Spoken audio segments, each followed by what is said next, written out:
Welcome into the latest edition of Extra Time with Ale, Shaka and Jules.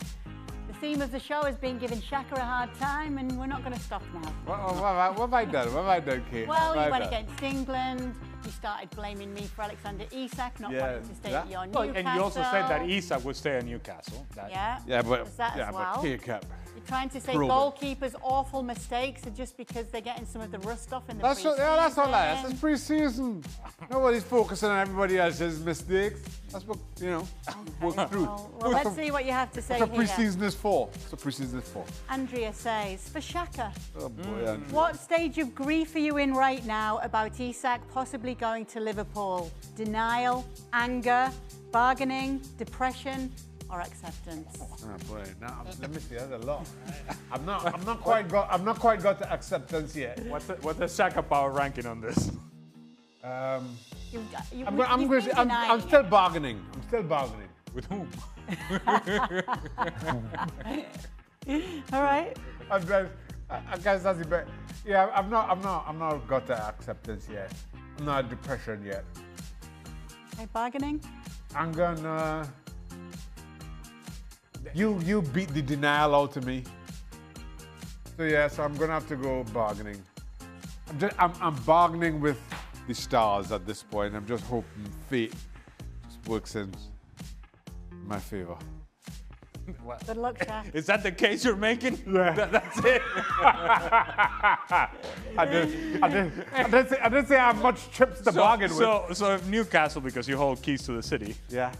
they send you to Isak's home I'm gonna to go bargain. I'm gonna lock the door. Yeah. I'm gonna lock the door and leave it my keys. To go bargain, you're gonna say, I'm just here because the stars Like, sent me. Alexander, just stay right here. I'll be right back. Don't move. I'll be right back. That's, oh boy. That's what the mayor of Newcastle should do, Shaq. I'm gonna lock him in the city. I'm gonna close the gates. I've got the keys. Let me see you leave now, Alexander. Manager under more pressure, Jules. Slot or Arteta? Oh yeah, come on. I don't think there's much pressure on Slot, really, considering the first thing he did. Of course, there's pressure because they would want to win it again or win the Champions League, and there's always pressure when you're the Liverpool manager. But there's not the same pressure if you're a manager that won the Premier League title on his first season at the club than somebody who's been 5 years in at Arsenal like Arteta and still hasn't won it. So, of course, there will be more pressure on Arteta than Slot.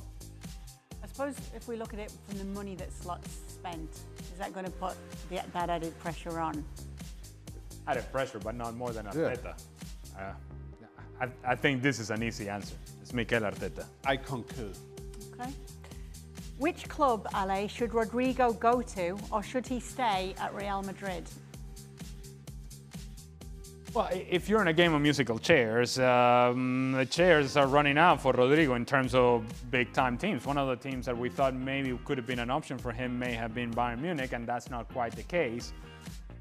At this point, if I'm Rodrigo, I don't go chase a team that is not quite to the level that I think I should be playing.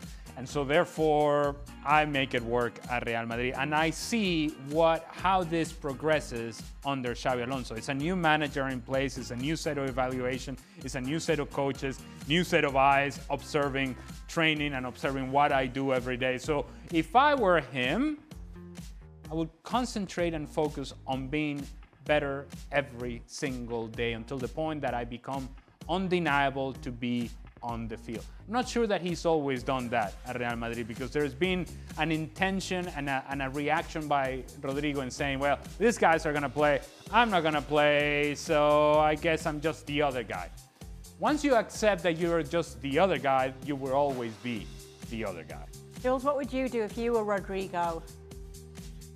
I don't know, it's tricky because I get Ali's point, but he's been at the Club World Cup with Xabi Alonso for 4 weeks. He trained with him every day, and he didn't play a single minute in the 4 of the 5 games they played, or 4 of the 6 games they played there. So I'm not sure if you're Rodrigo right now, the message that you've got already from Xabi Alonso is not very good.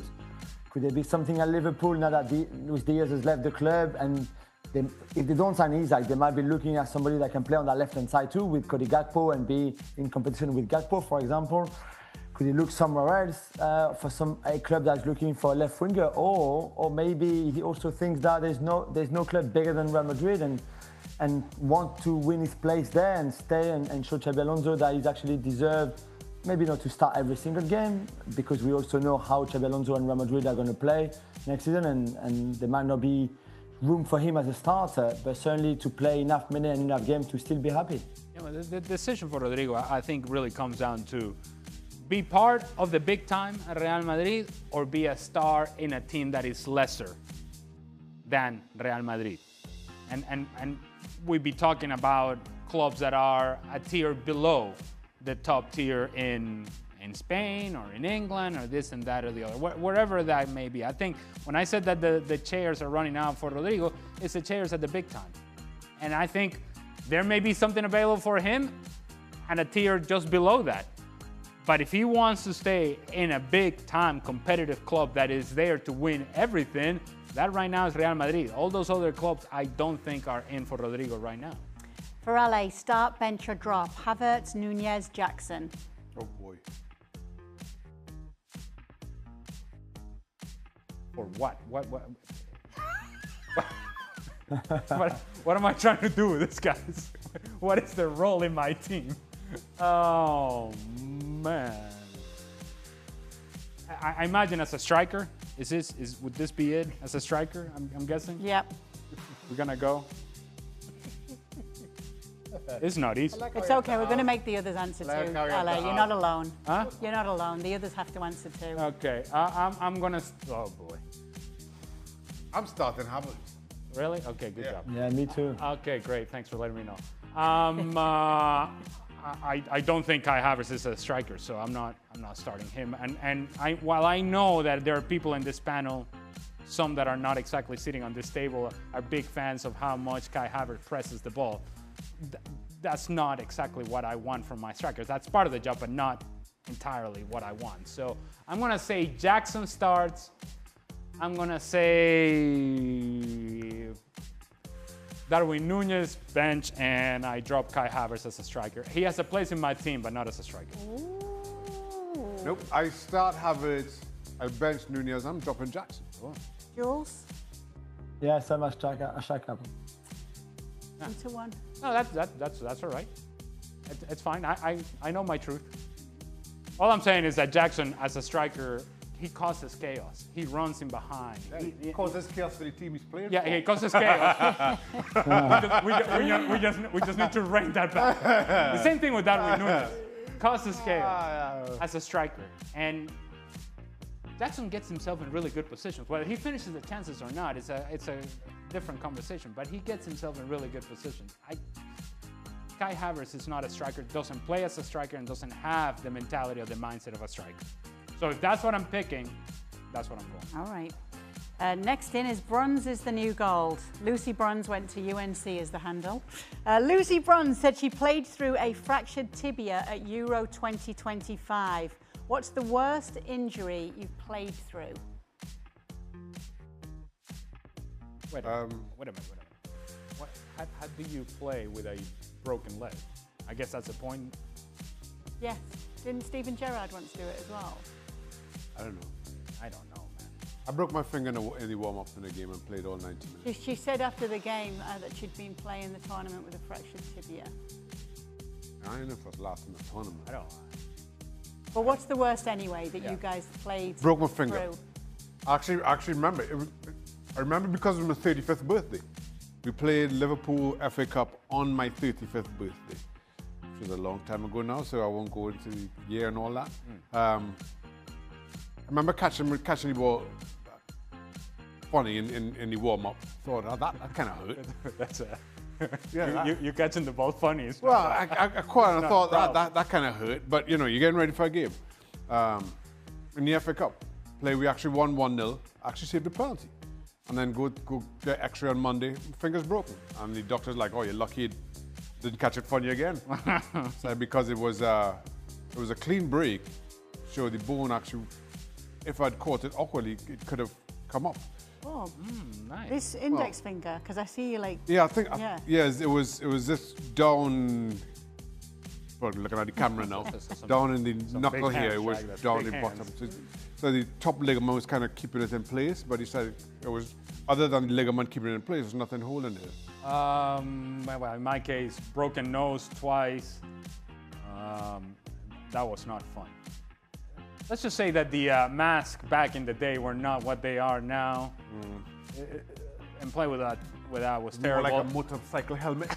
Well, that's what it felt like. It was like I was Hannibal Lecter or something. with the mask I was wearing. And actually, the second time I broke my nose was while I was wearing the mask. Oh, no. Because somebody hit the mask, and actually the plastic that was around the nose actually moved the nose. oh boy. So there it went. So that was Did a they do second broken that- nose. Did they do the old at the side of the pitch where they Well, readjust it? no. I actually went and had surgery, came out of surgery, whatever, and my beautiful, lovely wife, I love you, babe. She said, it seems like that's still crooked. All right, thanks, babe. Appreciate it. Thank you. Thank you. Oh boy. I imagine. Well, I played through a concussion, and I know that I played through a concussion because I don't remember the end of the match or however long that period of time was between I suffered the hit and then the end of the game. So that was. This is back in the day in which these things were not nearly as monitored as they are now. And then I used to have. There was a day. Oh, there it is. There it is. There it is. There it is. I told you the mask was not good. Yeah, Melissa's right. That nose is crooked. You know why they have that white strip on top of it? That was to keep it from moving, because the mask was so loose. And yeah, that didn't quite work. It was nonsense. And then there was a year with the Philadelphia Union in which I was having to get injections to my knee because I had a knee contusion and inside the socket of my knee. And I needed to play, I wanted to play, and it was a pain tolerance thing.